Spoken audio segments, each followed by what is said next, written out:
അതിനെന്താ ഇത്ര അതിശയം? ഈ യൂണിഫോം ചുളിയാത്തതാ. എന്ന് വെച്ചാൽ ഇസ്തിരി ഇടേണ്ട ആവശ്യമില്ല. അത് കൊള്ളാമല്ലോ. എന്റെ അച്ഛൻ എന്ത് പുതിയ സാധനം മാർക്കറ്റിൽ വന്നാലും മേടിച്ചു തരും. അവിടെയുണ്ട് ഒരു അച്ഛൻ, ഒരു പ്രയോജനമില്ലെന്ന്. പേപ്പറും വായിച്ച് ചുമ്മാ ഇങ്ങനെ ഇരിക്കും. കഷ്ടം. നീ എന്താ പറഞ്ഞത്? ഞാനൊന്നും പറഞ്ഞില്ലേ, ഓരോന്ന് ആലോചിച്ചു പോയതാ. എന്റെ അച്ഛൻ ഇന്നലെ ഒരു കുട വാങ്ങി തന്നു മോനെ. പോക്കറ്റിലിടാ, അത്ര ചെറുതാ.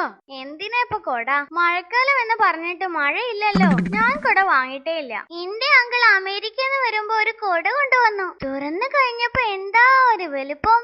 ഓഹോ, എത്ര വലുപ്പം കാണും? ഞാനും എന്റെ 4 കൂട്ടുകാരികളും കൂടി മഴയത്ത് ഈ കുടയിൽ ഒരു തുള്ളി മഴ നനയാതെ നടന്നു. അറിയോ? എന്റെ അമ്മോ, അത്ര വലുതോ? അതിലൊന്നും വലിയ കാര്യമില്ല. നീ എന്റെ മാമൻ തന്ന കുട കണ്ടിട്ടില്ലല്ലോ. അതെപ്പോ തന്നു? അതൊക്കെ തന്നു. ഞാനും എന്റെ 10 കസിൻസും കൂടി ഈ കുടയിൽ സുഖമായി മഴ നനയാതെ നടന്നിട്ടുണ്ട് കേട്ടോ. 10 പേരോ? എന്ത് വലിയ കൊടയായിരിക്കും അത്. 10 പേര് ഒരു കുട. അതെങ്ങനെ മഴ നനയാതെ നടന്നു? എടി മണ്ടി പെണ്ണെ, അപ്പോൾ മഴ ഇല്ലായിരുന്നടി.